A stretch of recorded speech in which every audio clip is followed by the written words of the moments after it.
Job chapter 35. Moreover Elihu answered and said, Thinkest thou this to be thy right, or sayest thou, My righteousness is more than God's, that thou sayest, What advantage will it be unto thee? And, What profit shall I have, more than if I had sinned? I will answer thee, and thy companions with thee. Look unto the heavens, and see, and behold the skies, which are higher than thou. If thou hast sinned, what effectest thou against him? And if thy transgressions be multiplied, what doest thou unto him? If thou be righteous, what givest thou him? Or what receiveth he of thy hand? Thy wickedness may hurt a man as thou art, and thy righteousness may profit a son of man.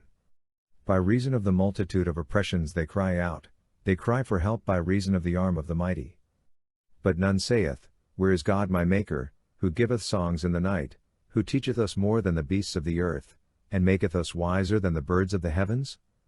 There they cry, but none giveth answer, because of the pride of evil men. Surely God will not hear an empty cry, neither will the Almighty regard it. How much less when thou sayest thou beholdest him not, the cause is before him, and thou waitest for him. But now, because he hath not visited in his anger, neither doth he greatly regard arrogance, therefore doth Job open his mouth in vanity, he multiplieth words without knowledge. Job chapter 36. Elihu also proceeded, and said, Suffer me a little, and I will show thee, for I have yet somewhat to say on God's behalf. I will fetch my knowledge from afar, and will ascribe righteousness to my Maker. For truly my words are not false, one that is perfect in knowledge is with thee. Behold, God is mighty, and despiseth not any, he is mighty in strength of understanding. He preserveth not the life of the wicked, but giveth to the afflicted their right.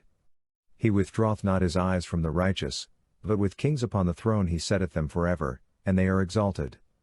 And if they be bound in fetters, and be taken in the cords of affliction, then he showeth them their work, and their transgressions, that they have behaved themselves proudly. He openeth also their ear to instruction, and commandeth that they return from iniquity. If they hearken and serve him, they shall spend their days in prosperity, and their years in pleasures. But if they hearken not, they shall perish by the sword, and they shall die without knowledge. But they that are godless in heart lay up anger, they cry not for help when he bindeth them. They die in youth, and their life perisheth among the unclean. He delivereth the afflicted by their affliction, and openeth their ear in oppression. Yea, he would have allured thee out of distress into a broad place, where there is no straightness, and that which is set on thy table would be full of fatness. But thou art full of the judgment of the wicked, judgment and justice take hold on thee. For let not wrath stir thee up against chastisements, neither let the greatness of the ransom turn thee aside. Will thy cry avail, that thou be not in distress, or all the forces of thy strength? Desire not the night, when peoples are cut off in their place. Take heed, regard not iniquity, for this hast thou chosen rather than affliction. Behold, God doeth loftily in his power, who is a teacher like unto him? Who hath enjoined him his way? Or who can say, Thou hast wrought unrighteousness?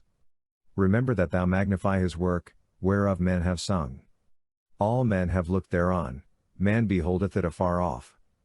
Behold, God is great, and we know him not, the number of his years is unsearchable.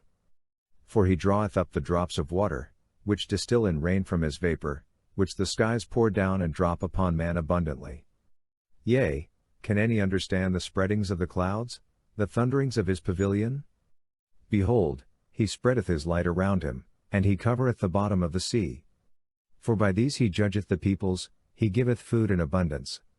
He covereth his hands with the lightning, and giveth it a charge that it strike the mark.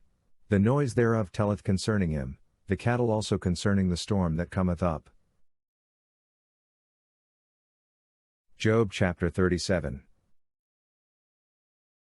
Yea, at this my heart trembleth, and is moved out of its place. Hear, oh, hear the noise of his voice, and the sound that goeth out of his mouth. He sendeth it forth unto the whole heaven, and his lightning unto the ends of the earth. After it a voice roareth, he thundereth with the voice of his majesty, and he restraineth not the lightnings when his voice is heard. God thundereth marvellously with his voice, great things doeth he, which we cannot comprehend. For he saith to the snow, Fall thou on the earth, likewise to the shower of rain, and to the showers of his mighty rain. He sealeth up the hand of every man, that all men whom he hath made may know it. Then the beasts go into covers, and remain in their dens. Out of the chamber of the south cometh the storm, and cold out of the north. By the breath of God ice is given, and the breadth of the waters is straitened. Yea, he ladeth the thick cloud with moisture, he spreadeth abroad the cloud of his lightning, and it is turned round about by his guidance, that they may do whatsoever he commandeth them upon the face of the habitable world, whether it be for correction, or for his land, or for loving kindness, that he cause it to come. Hearken unto this, O Job, stand still, and consider the wondrous works of God. Dost thou know how God layeth his charge upon them, and causeth the lightning of his cloud to shine? Dost thou know the balancings of the clouds, the wondrous works of him who is perfect in knowledge? How thy garments are warm, when the earth is still by reason of the south wind? Canst thou with him spread out the sky, which is strong as a molten mirror? Teach us what we shall say unto him, for we cannot set our speech in order by reason of darkness. Shall it be told him that I would speak? Or should a man wish that he were swallowed up? And now men see not the light which is bright in the skies, but the wind passeth, and cleareth them. Out of the north cometh golden splendor, God hath upon him terrible majesty. Touching the Almighty, we cannot find him out, he is excellent in power, and in justice and plenteous righteousness he will not afflict. Men do therefore fear him, he regardeth not any that are wise of heart.